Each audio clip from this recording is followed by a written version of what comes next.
indirekt ndoshta edhe për mbar rajonin, por edhe për botën, se çfarë pret kur do të negociojë diçka, një marrëveshje apo edhe gjën më të vogël me shtëpinë e bardhë apo me këtë administratë që do ketë gjithmonë marrëveshje merre ose vuaj pasojat, sepse nuk do të ketë një rast të dytë, siç e shohim edhe me Iranin që tashmë ka humbur edhe pikën strategjike të negociatave dhe palët janë aktualisht në fazën që Irani duhet të dorëzohet pa kushte të pranojë ndërprerjen e financimit për Hamasin, që është një tjetër kusht që është imponuar Shtetet Bashkuara të Amerikës që t'ia vendoste Iranin,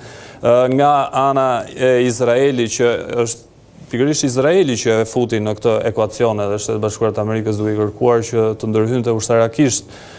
kundër Iranit, sepse rrezikoi vërtet krijimi i armës bërthamore sipas pretendimeve izraelite, të paktën nëse flasim, kështu që palët tashmë janë gozhduar në këto qëndrimet e tyre dhe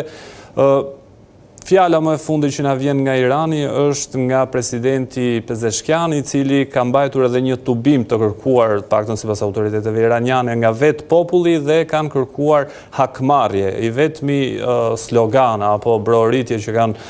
thirrur njerëzit që kanë dalë në sheshin e Teheranit për qeverinë iraniane ka qenë hakmarrje dhe tashmë palët janë në pritje të asaj se çfarë do të ndodhë dhe 48 orët e ardhshme konsiderohen shumë të rëndësishme për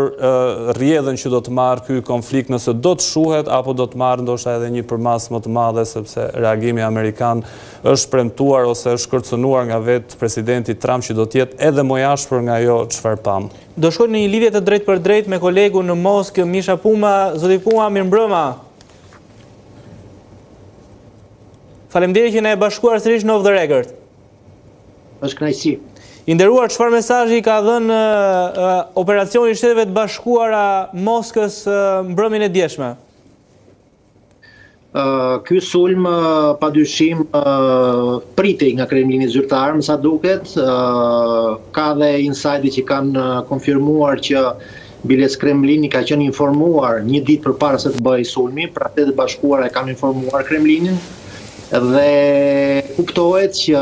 Kremlini zyrtar reagoi në mënyrë shumë të ashpër, shumë flasim për gjuhën diplomatike, ku të gjitha, le të themi,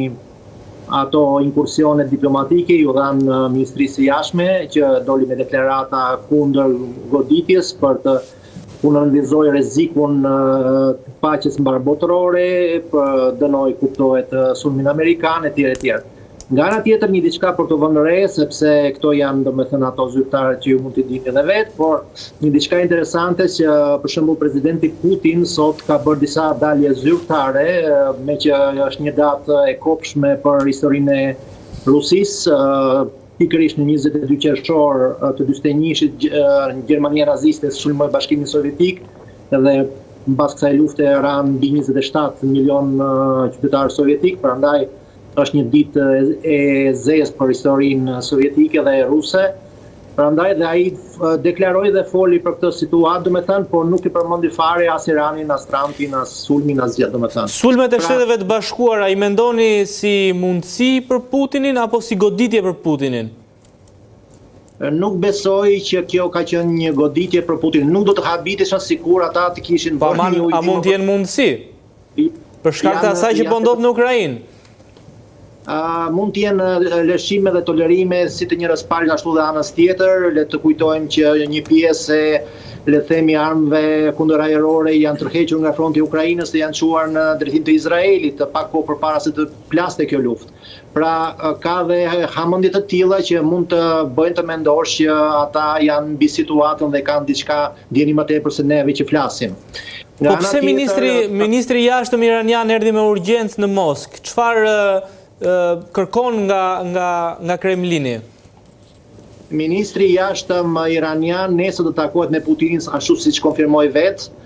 dhe ai tha që neve dhe nuk dim si të flasim me Shtetet e Bashkuara të Amerikës, që po na mashtrojnë vazhdimisht, dhe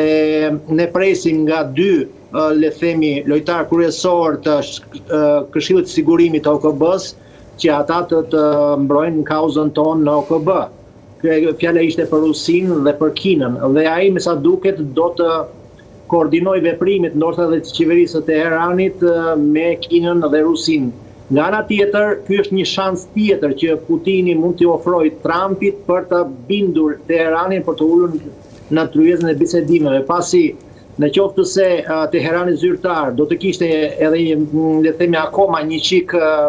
instinkt vetë mbrojtje dhe vetruaj, ai nuk do të shpallte luftë Shtetet e Bashkuara, nuk do të godiste kontingjentin amerikan në rajon që